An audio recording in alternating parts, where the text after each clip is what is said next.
one and all. Welcome to another episode of Baggers Chat. My name is Mitch Pattinson, and as always, I'm joined by Ethan Duffy. And of course, this week is the arch rival game. Carlton v Collingwood at the MCG, round 10, Sunday, 21st of March. I'm a little bit I'm a little bit delayed, Duffy boy. Of course, 21st of May. Big game this week, expecting 90,000. I know that's a complete sellout at the moment. It's just we're just keeping a lid on it, but we can now transition into just all the hype of this week and the biggest rivalry in the AFL. No questions asked, but first things first, Daff, how are you, mate? I'm good, mate. I was talking to my mum before about this game, and obviously it means a lot to us, and of course you and all the Carlton supporters. And there's always something about this week. You just want the game to come around now. You want the game to be played now. You can't, like, what is it? Wednesday, we're filming this. And obviously the game's Sunday. It's like, geez, it's going to be Friday night. You know, you just want it. You want it now. You just want it packs hard. But I like the build up. I like the Sunday Arvo, to be honest. I don't mind it. Kind of like, I think it's the second last game of the round, but whatever's after that, who gives a shit? I think everyone's going to be watching Carlton, Collingwood, and I guess both games last year were pretty good. Like, I know not for us personally, but they were good games. Obviously, the first game I think it was 5 points, and then obviously whatever happened in that last round last year. I won't touch on it too deeply, but we've got to remember it. How much both of those losses hurt. Obviously, that first loss, I was texting you last night and said that was probably the start of the downfall of our season. Yeah. I know a lot of injuries. We had Wiedering did his shoulder in that game. He stays in, we probably win the game. I'm not trying to be biased here, but he stays in the game. We lose that key defender. We still almost won the game. So the last round, that was just it's unexplainable. I can't believe it actually did happen. Looking back on it, and if we go through moments like that and you go, geez, how do we get through that? That's a positive, I think. Looking at the last few games, like we lost by a point to our rivals, they knocked us out of the finals. It was technically a final, but yeah, Pato, you excited, mate? Oh, I'm absolutely pumped. I think the way to put it is, and you said earlier about how it's the 320 game, but I think that's kind of part of the theatre in a way, because of course last year with everything that happened with Carlton Collingwood losing by a point, that was of course the 320 Sunday game. But I think now, I mean, of course, the Friday night game is the primetime game. Saturday night game is the primetime game. But I think the AFL is trying to make that 320 slot on a Sunday more of a primetime game, because of course it's after the junior football in the morning. Everyone's home. So if it's a cold Sunday night and people just want to be in the house, they want to try and have a good game on for that time slot. And I think the past few years, I've really noticed that every round they're actually having a pretty solid game for that 320 slot. So yeah, I mean, I'm excited. I think it's always just the rivalry within the two clubs that really gets me going. I know there's not too many expectations going into the game. I'm kind of more just optimistic to see how, I guess, the players respond after last year. Because, I mean, forget the first 9 rounds of the season. It's more to do with last year, with how much that moment hurt the players. Yeah. And us as supporters, I mean, we just spoke about it before we started the episode, is we actually went through the vision and looked at it, and everything that happened and actually got our minds around it of what actually happened last year and how that game occurred, and what was that dying moments when Jamie Elliott kicked that goal. Other things of just in that final, I think it was a minute 39 seconds of saying, after Elliott kicked that goal, what else could have we done? Of course, Corey Dern, that's at the chip pass to Harry Mackay. All those moments. But I think now it's just now turning into they can't let that happen again. If it's a close game, they won't let it happen again. And if they do, how will we respond as supporters? And as you said perfectly there, like how we got through that, it was a complete blur for me. I don't know about you. I don't remember what happened after the game, because I know that of course I was walking to my to the car park where I parked, was driving home, but I don't remember any of that. I don't remember. I think we recorded the podcast as soon as we got home. I'm pretty sure, but all that it's just shocking. But of course, we now transition into the game this week. I think we all need to kind of just rejig our mind of what actually happened last year and why it matters so much to us, because this is the biggest rivalry, and this was the game that broke our hearts last year. Yeah. So, as you said, then last year was the game that kind of stopped our Holters up the ladder. I mean, we were top 4, I think, when we lost that game, and now we I think, I don't know how many games we won in that last. Yeah, four games. So that's absolutely astounding to think about. Maybe this is the reverse psychology where, okay, well, we kind of won all these games, and we won at the start of the season, but then now we're in a rut at the moment, in a sense. But now we could actually turn this season around if we can get this win. And I'm not talking about a close loss. I'm not to see an honourable loss, a win only, Daff, a win only. So before I transition into you, I just want to quickly just touch on injury updates. So, of course, Caleb Marchbank, Jack Martin, and Tom de Koning are all tests this week. I think Marchbank is probably a lock for VFL. I don't think I want to see him in the AFL just because he's been so injury prone. But Jack Martin and TDK could be inclusions. And of course, Sam Dern and David Cunningham are both 1 to 2 weeks away. So next week we'll see if they're in contention for the AFL. But of course, potential inclusions. Daffy boy, who have you brought in? So we spoke about it a lot before. The first name off the rank out for mine, Ed Kerner. Obviously, the sub has to be dropped, which is a stupid rule. It's a thing. But for me, I think to come in as the sub, the replacement sub, I think Jack Martin is the sub. I think, it's going to be tough to bring in a guy who hasn't played at the level since round 1 to come in against Collingwood and blitz it. So I think, he's that type of guy. You get him in, late in the third quarter when you need a goal. He's got a bit of legs. Doesn't have to push too hard. Doesn't have to have the whole game. So he's fresh. I think he'll be the sub. And my other out, it's extremely stiff on the bloke. Extremely stiff. I think he's been okay.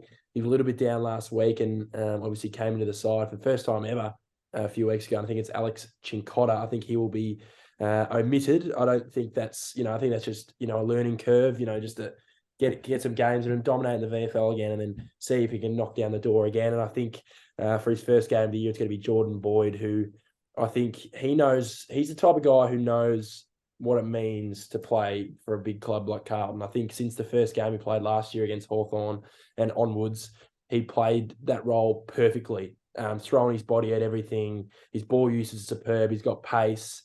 And the Pies have got pace as well. So you're going to have to counter that pace. We can't play that slow brand of footy. Otherwise, they will hurt us. They will hurt us big time. So I think they're going to be my 2. And obviously, there's a lot of other names. You got TDKs floating around, Fishers floating around, but I just don't see anyone else getting dropped.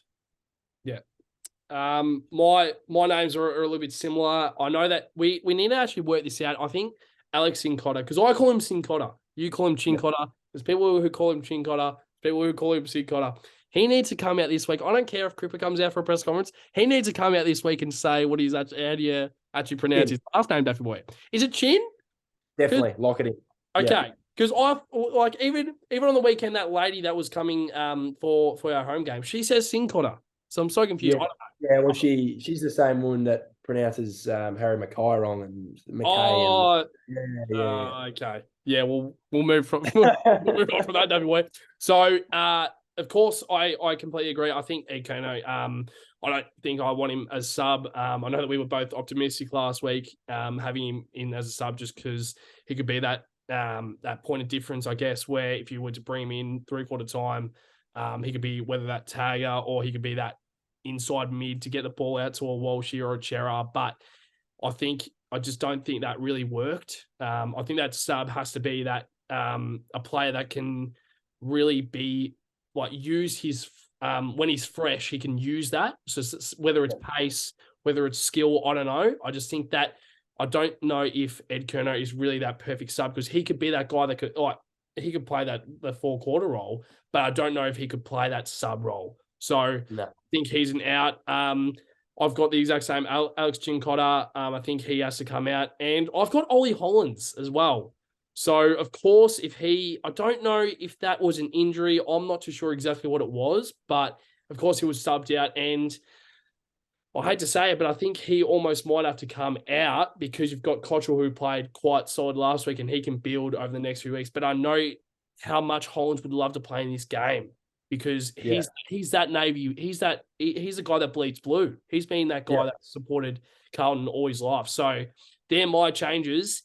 And I brought in Jack Martin, of course, and I've brought in Jordan Boyd. So, of course, I've brought in Jack Martin to play that full game. It's really to do with Jack Martin. If he's going to be that sub, I would keep Hollands in. That's the only thing.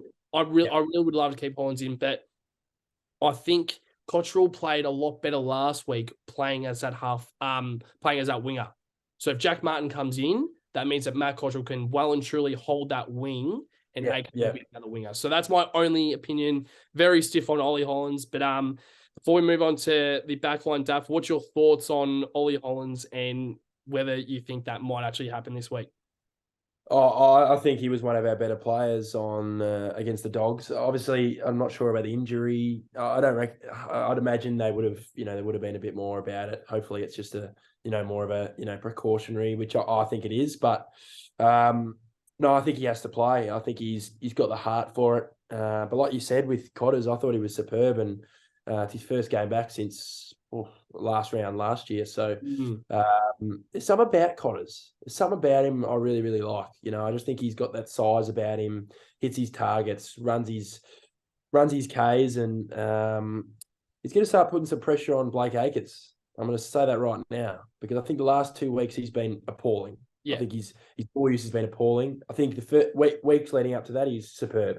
I don't think he's that type of guy you just drop. He's pretty important. He's kind of that bigger head, but I just feel like I think it was 42% efficiency last weekend, and that's just not good enough. I know that reflects as a team, but 42%, he was missing a lot, butchering the ball on the weekend. As a winger, you've got a little bit more space too, so it's going to be important for him. But I think he has to play this week. Obviously, Akers, but continues that ball use, then maybe the pressure starts to come on because we can't just lock guys in, whether their name or because they're older or.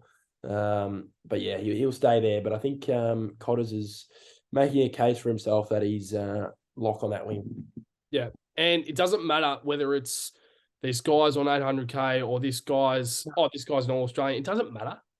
No, that's why I think the selection integrity, where you need to be bold, you need to be ruthless, you need to be like, you can't have these guys coming into this game every single week, coming into training, being like, oh well, if I don't train well, it doesn't matter because I'm still playing the NFL. It doesn't matter. Like you should always come into training wanting to improve yourself every single week.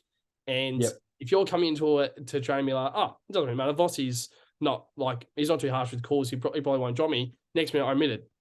So that's give yourself a reality check. I think Blake Acres, I think he's now at a stage in his career where he needs a lot more opportunities for him to be omitted. If he gets omitted this week, wow, that will be selection integrity. But as you said, then Blake Acres, 17 touches, which is quite low for a guy that usually gets a lot of the ball. But 17 touches, and as you mentioned, then 42%, that's unbelievable. So to actually think about that, and especially as a winger, and when you are a winger, you're meant to have a little bit more time because you're meant to run with the ball. But I don't know whether it was just the way the game was played, whether it was Akers playing in a different position as a winger. I'm not too sure. But yeah, 17 touches. I think that's by far his lowest lowest disposal stat this year, and probably even his career, because at Fremantle he was racking him up. So, but we'll transition now into, I guess, the back line and the defenders. So, of course, we think that Wettering and Lewis Young are both absolute locks this week to play. And of course, it's against Brody Myercheck, who is in pretty good form at the moment. And of course, against our smalls, I thought we would also mention Ash Johnson, a guy that he's been playing really well, and he's been playing as that second ruck. So if, of course, later on when we touch on our ruck contest, we'll touch on that a little bit later. I just saw the comment you mentioned there, Duffy Boy, on the rucks, But of course, the smalls, they have a lot of smalls down there, as in a Ginnivan or an Elliott, or so many players down there. Who do you think goes to who, Daffy Boy, and who's the most threatening from Collingwood point of view?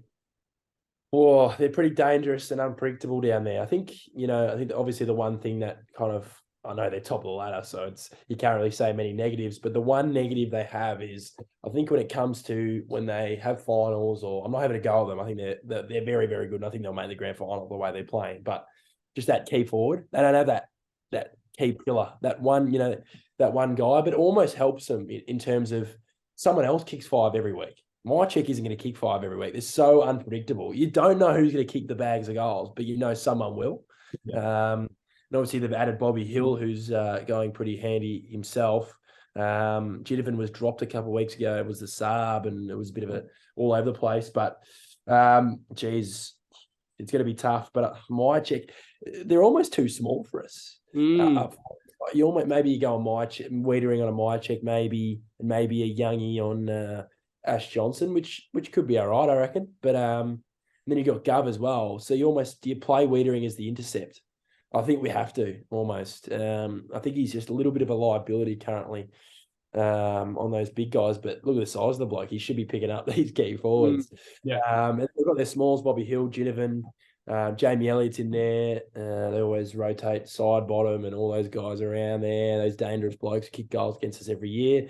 I think Newman takes a Ginnivan. I feel like Ginnivan's still one of those guys who gets up the ground and he's got that impact. You know what I mean? I feel like he cops a lot of shit, but I think he's a very good footballer, Jack. I think he had 40 odd goals last year in his second year. So I think Newey goes to Ginnivan just to get him out of the game, get his emotions out of the game. Then you got Boydie on maybe a Bobby Hill. I'd imagine just pace wise, and then you obviously got Jamie Elliott. So, or you got Sardi in there too. So yeah, I'd imagine we can match up well against them. I just think we've just got to be tight on these blokes like Ash Johnson, and just don't give them that run at it. I want a first half where they're quiet. You know what I mean? Make them try to force themselves into the game late, rather than be, kicking goals in the first, 5 minutes or so. So it's about that first half for me. I think even the first 10 minutes of the first quarter, you could tell how we play. And I think as a whole, if our backs are struggling at the start of the game, that's when the cracks are starting to appear. Yeah. And that first 10 minutes is so important, as you just said. And that's why you think that we were going to see a response last week in that first 10 minutes, but it was so stagnant and just nothing was happening. So hopefully this week is the change where that first 10 minutes, they set the standard and they can actually, they can use that first 10 minutes of energy for the rest of the game. So quick question about that before we transition into the midfield. You mentioned there about Jacob Waring and Lewis Young and being a little bit too tall down there. Does that maybe mean that one of those players might be managed from even a Jordan Boyd comes straight in because they aren't tall? And I mean, we will touch on him now. Darcy Cameron is a chance to come back in this week. So if Cox goes back into that forward role, you have to play him. Of course, you have to play him.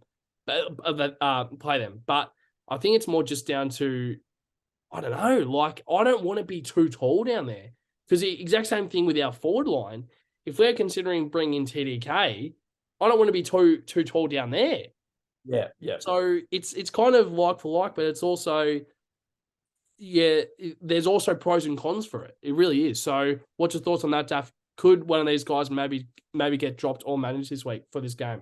You definitely can make a case for it. I think it's a bugger that Cameron's coming back. It is an absolute bugger, because I think we've just been a bit underdone in the rucks. I know Pito's been good, but he was running around a little bit against English on the weekend, which English does to most of his opponents, right? But it was just, you know what I mean? It was just like he just looked a bit free and had a bit too much space. And Pito looked a little bit sore later on the game, obviously, because he had to run out probably 95% of the game as a ruck.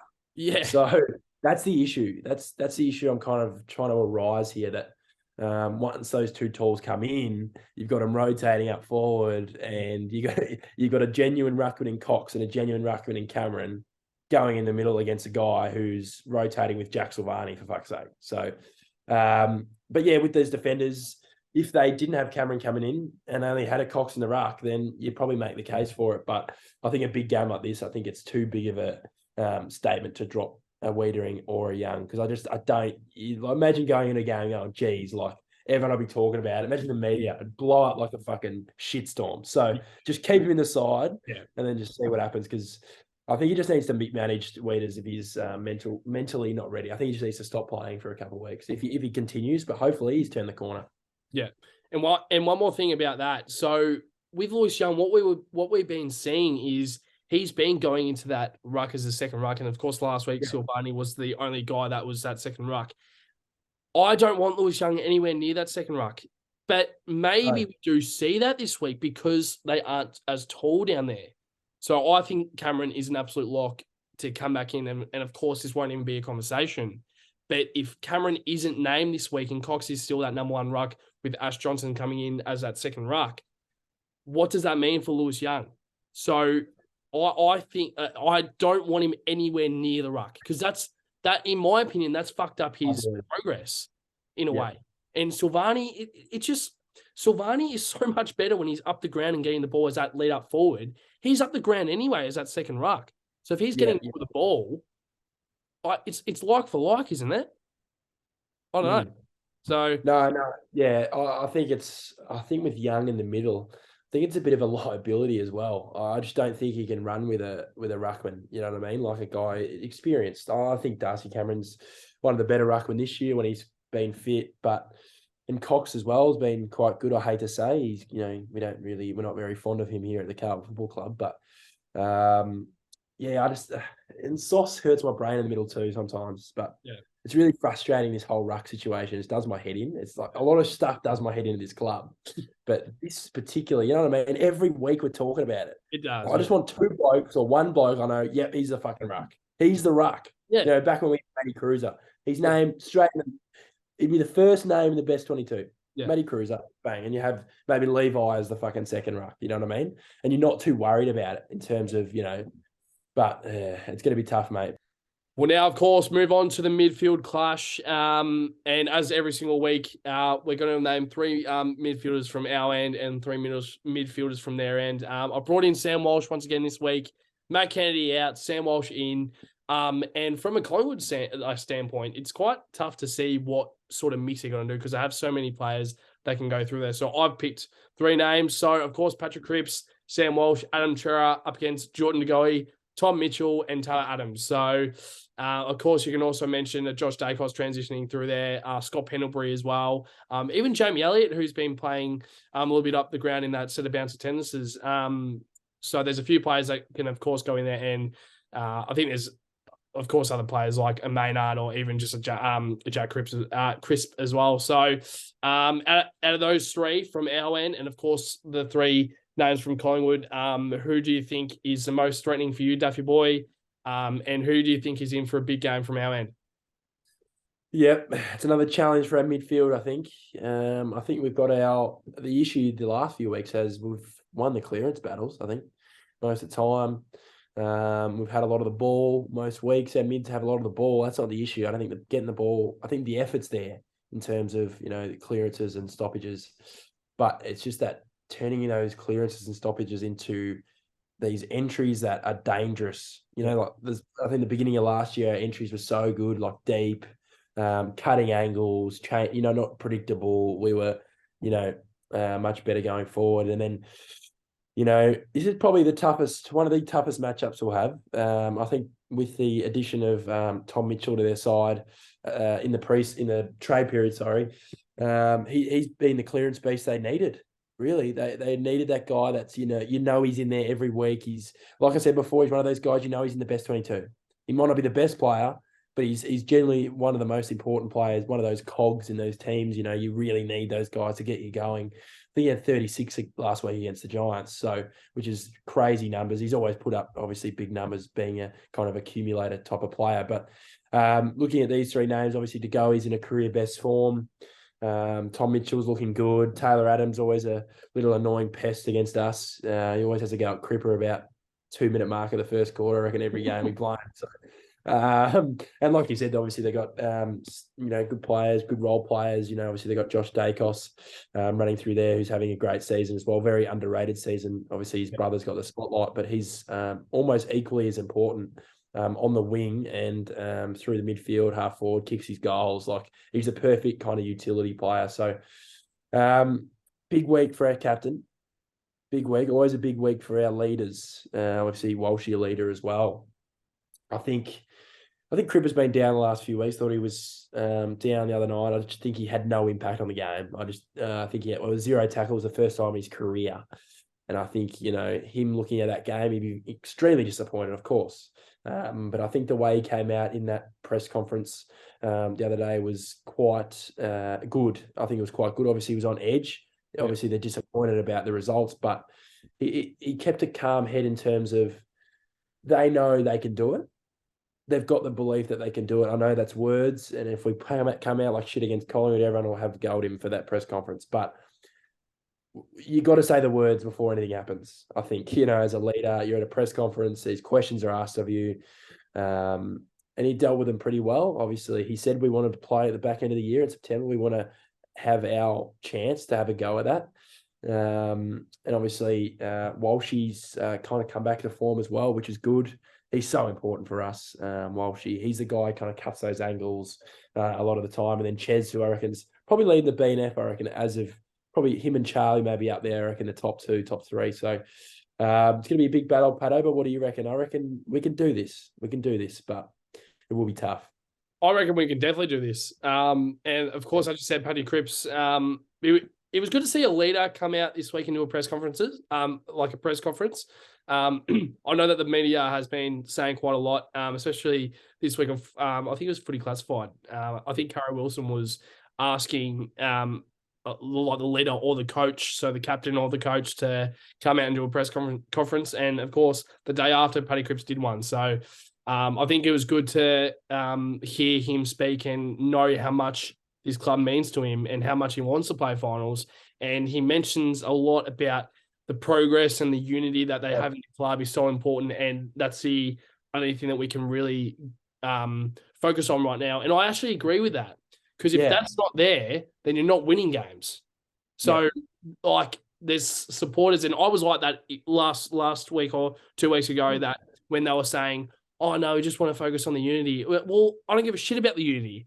But it actually makes sense. It makes sense because when you're united as a club, that's when you can actually lead into then wins and actually catapult to going towards a premiership, into that premiership window and really challenge towards that. So, as you said, I think he spoke really well. I think he always does, Cripper. That's why he's our sole leader. But to touch on also about the Dacos brothers, I think it's quite interesting because I think externally we really focus on like how good Nick Dacos is and how well he is really kind of progressing as a young footballer. But I think internally, I think they probably rate Josh Dacos higher than Nick Dacos, just because we speak about these wingers. Of course, Ed Langdon and Josh Dacos are probably the two that are the best wingers in the game. And you can probably almost chuck Blake Acres in there from last season's stats, I guess, in a way. He was also in that contention as the best winger in the game. But I think Josh Dacos has been so underrated, and he still is, because everyone talks about how great Nick Dacos is. So I think the one name there that really worries me is Jordan De Goey. I think he can be the guy that he can get that 35 touches, but he can also get the 3 goals. Yeah, so he's that guy that can transition forward, and I would love to have Jordan De Goey in our side. Maybe not off field Jordan De Goey, but I think on field Jordan De Goey, I think I'd absolutely love him to play for the Navy Blue. But he's such a vital component to the Collingwood side. But now we'll move on now to the rucks. Of course, this is the big one because we expect Collingwood's number 1 ruckman, Darcy Cameron, to be an inclusion this week. Of course, it's this week against the Navy Blues, but this is what we asked for. We don't want to have the excuses of, oh no, we didn't have this player, we didn't have this player. We asked for this. We asked for the test. This is our backs are against the wall this week. We all know that, and this is the time that. Yes, they can bring in whoever they want. They can bring in Lee Matthews from 19 if they want to. They can bring in anyone they want. They can bring in Juddy if they want to. But if they want to bring in all these players, great. It makes our task and it makes our motivation, hopefully as them as players, just elevate themselves up and really get themselves into the game. So, of course, as you say there about Mason Cox, he's quite an interesting character, isn't he, Daffy Boy, Mason Cox? So, of course, him as the second ruck, and most likely Silvani being that second ruck for us. How do you see that playing out? But try and focus mostly on, of course, Pitnet and Cameron, because it's going to be a big battle. Oh yeah, I think both of these guys their hit out numbers have been good. I think obviously Pito's played more games than Cameron this year, just due to Cameron's injury, of course, earlier in the year. But I think this is a game where Pito can win the taps and really dictate our movement, because I think rucks are so integral. I just think people go, "Oh, it's just a tap. You just hit it wherever." No. Like, it's just so crucial. And his hit out work is literally why he's in the side every week. Like that is his, like, one of his key components of his game. He can beat his opponent on any given day at the hit outs, whether it's stoppages, throw-ins, middle bounce, whatever. And he can beat a Cameron and Cox. I feel like Cox and Cameron, they work well together. They work very well in this Collingwood team. But I feel like if you took one of them out and they played for someone else, they wouldn't be number one ruck. You know what I mean? You got that feeling about that? Like, I know they 100%. If there's Collingwood fans, I'm not having a go watching this. I'm not having a go at them at all. I think they work perfectly together. They are perfectly together. They can both play forward. But I feel like if they were at, I don't know, Melbourne, I know not now, but like, they wouldn't be a number one ruck. They're not a number one ruck worthy. Like, if they went to Sydney, they wouldn't be the number one ruck anywhere. You know what I mean? They're not that type, like an Oscar McInerney or a player that can come in who's been the second ruck somewhere else. And they're both kind of more forward rucks. Yeah, in a sense. But they're both good. Nothing wrong with them. But I feel like Pito's obviously that number one guy, and he's got to prove to them and prove to all of us that he can get this job done, because it's going to be very, very important to get first use in the midfield. Yeah, I completely agree there about Darcy Cameron and Cox about being, I guess they won't be as damaging at another club, because as soon as you said that, a name came to my mind, and it was Peter Lannams from Sydney. Yes. That's the perfect example, because at Port, it was great. I'm like, it was quite a solid second ruck, or a third forward, but also transition to that ruck if they needed. But as soon as he went to Sydney, everyone expected him to be the number one ruck behind, the number one ruck and challenge for Tom Hickey as that number one ruck, but he hasn't been that great. So I completely agree with that, because of course Cameron is from Sydney, and I reckon he's been one of the stories like Pitnet, where he's come from, of course Pitnet was from Hawthorn and he couldn't really get an opportunity there, but he's transitioned into another club where he was trying to be that number one ruck, and it's helped him. So I think I still think Cameron's quite underrated. I think he's good. He's really good, and like, I know you completely agree with this, but I know in his first 4 or 5 rounds, I don't know when he got injured, but his first few games when he was playing, he was very good. And I think it was the one game, I think it was against either North Melbourne or Port. I don't know which game it was. It was at the MCG, and he dominated. By far the best player on the ground. And you don't see ruckmans do that nowadays. And I think it helps him also that he has that forward history where he can go forward and kick goals. So that's what Mark Pitnet doesn't have. And it's kind of a like for like, but it's also pros and cons. As I've mentioned a few times in this episode, Pitnet, you have your pros as him being a great ruckman, but also you've got your cons as you can't do much else. And hopefully Tom DeConning can be that guy where he can come in as that second ruck and play both. But of course, we'll move on to our last line. Of course, the most exciting line. Harry Mackay and Charlie Curnow up against Darcy Moore and of course Nathan Murphy. So that's a big lineup. Murphy is he's probably a medium-sized sort of defender. But I'm sorry, but if he's playing on a Harry Mackay or Charlie Curnow, that could be one of the players that we can really try and dominate against. And whether it's a Maynard also going in for that, and also like if it's Frampton, like I don't know if he's injured or not. I don't know if he's been dropped, but if Frampton could come back into this side, he could also be a player that could come into this into this side to come up against Harry Mackay and Charlie Curnow. But Big game for Harry Mackay for me, Duff. I'm not too sure about you, but I think with the speculation that he's gone through this week, being absolutely hounded in the media, I think it's kind of discussing what how they've targeted him. Like, I'm sorry, but like, yeah, we all know how great Harry Mackay can be when he's on his day, but all forwards go through this. All forwards go through this stage of they're losing confidence, and now Harry Mackay might be going through that stage. And I'm sorry, but I would love for him to come out and kick 5 against Collingwood. I really would love that because it's that spotlight, 95, 90,000, however many there will be on Sunday.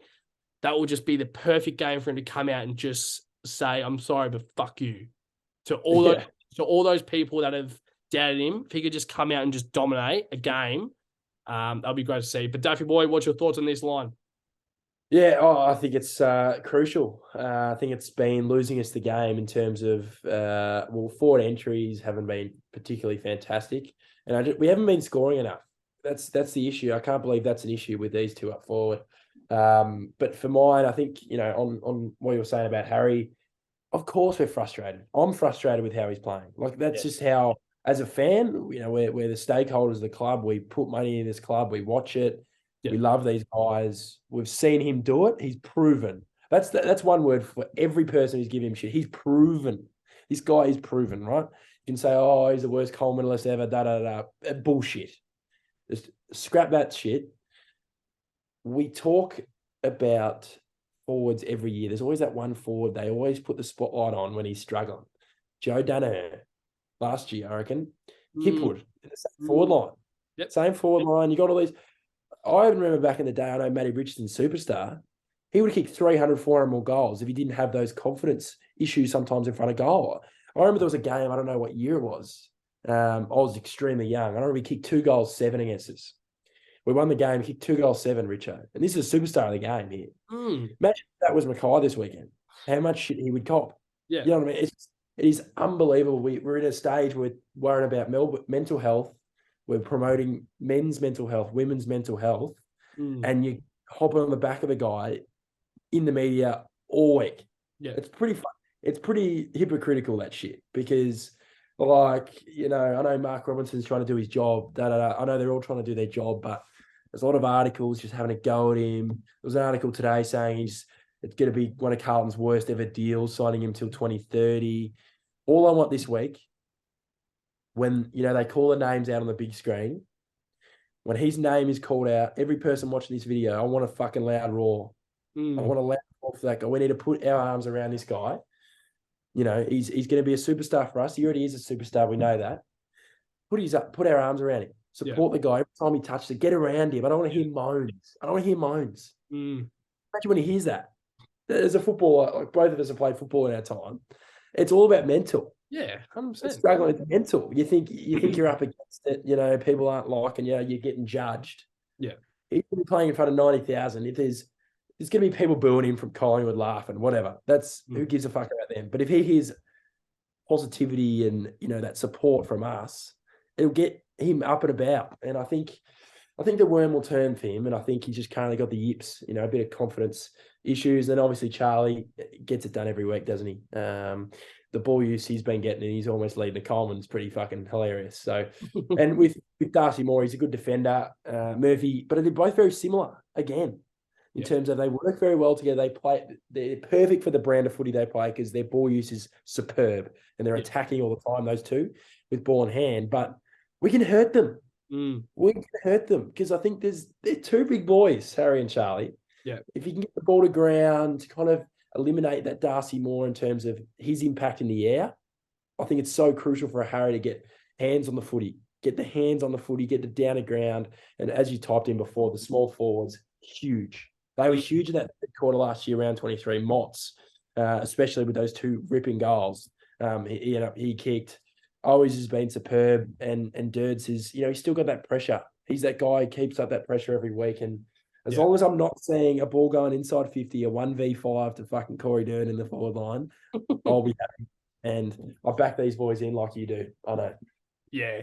And you said perfectly there about Harry Mackay and just how he would be feeling if he is hearing that sort of shit in the background, being like, oh, no, don't kick it, Harry. No, don't snap it.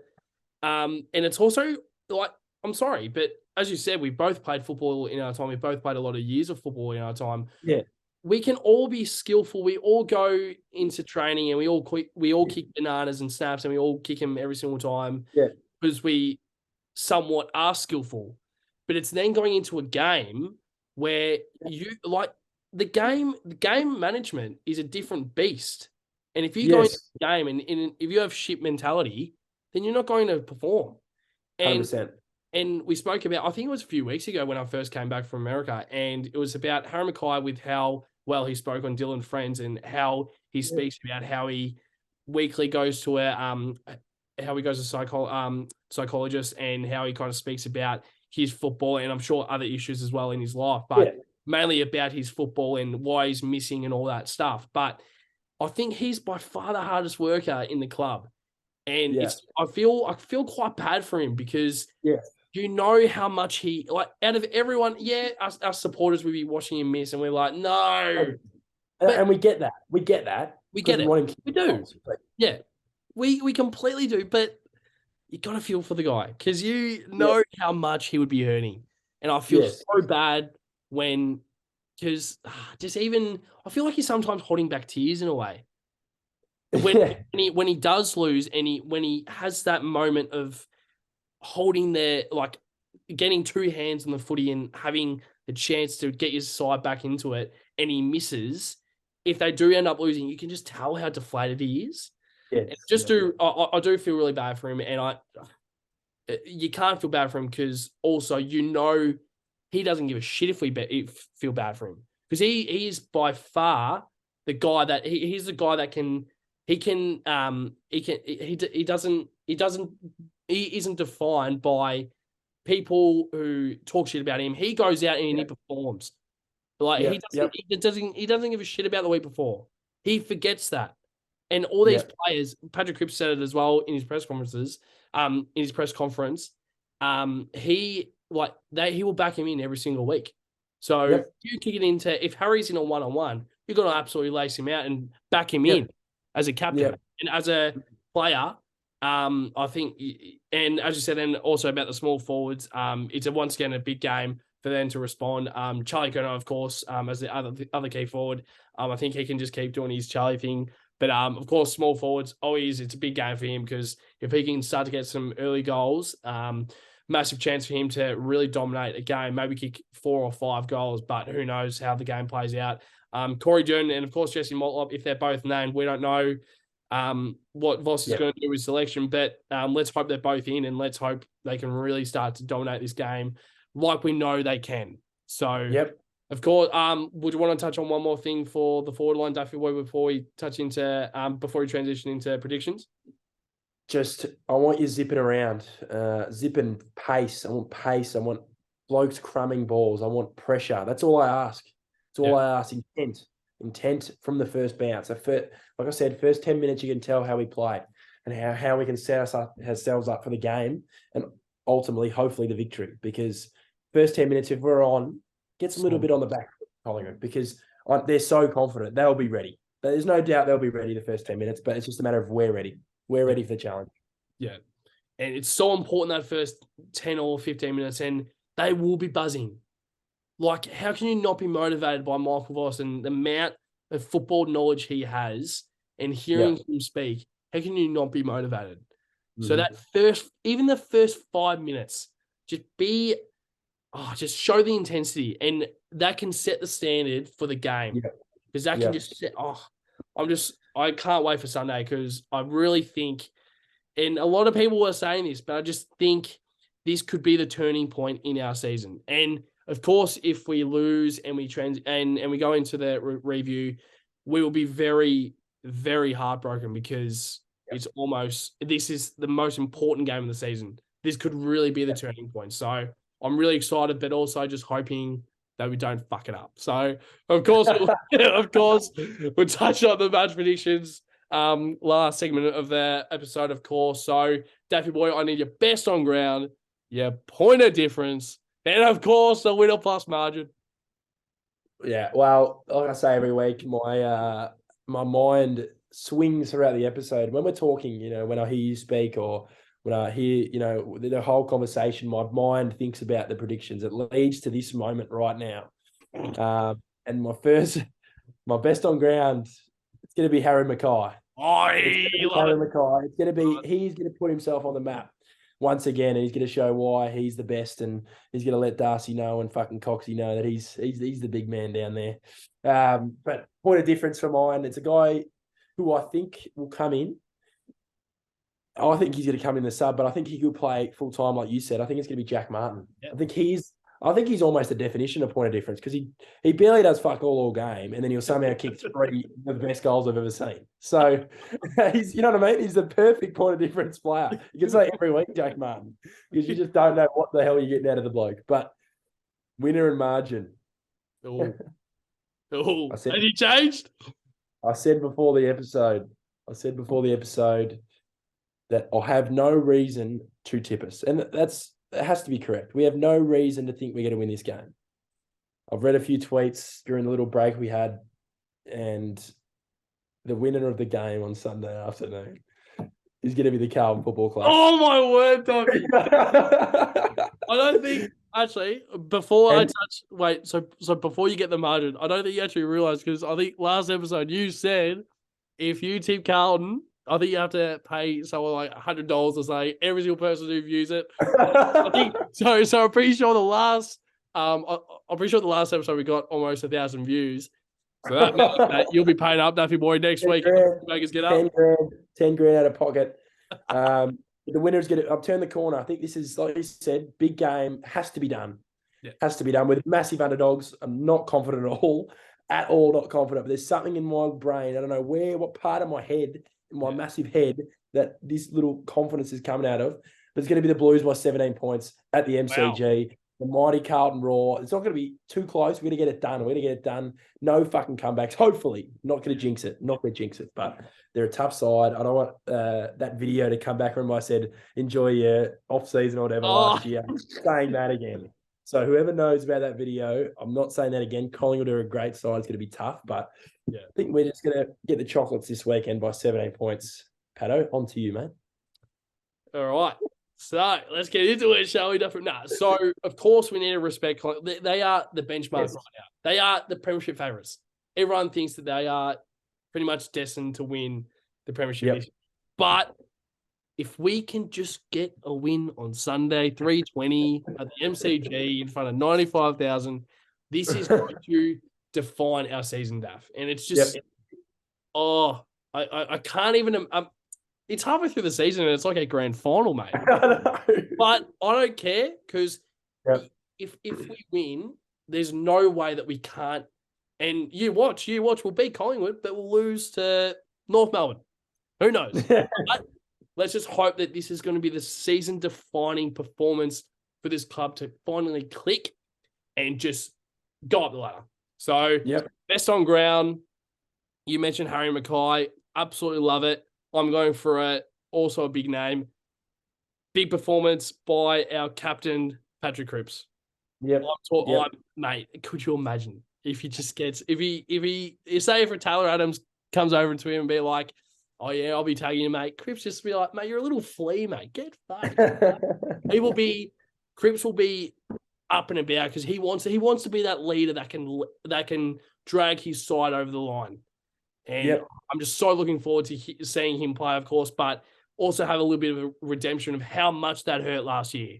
So I'm really looking forward to his performance. What a difference. Nick Newman, I've gone Newey, because we've noticed that he's played a bit more up the ground. And I think that's been a good change for our club, because I reckon he could be that point of difference where he could transition through that. I mean, not in the midfield, but just move up the ground a little bit. And his ball use is actually quite good. So it's quite, it's quite creative, quite crafty in a way. So I think he could be that point of difference, and he could get that 25 touches, and they can all be really valuable. But win a pass margin.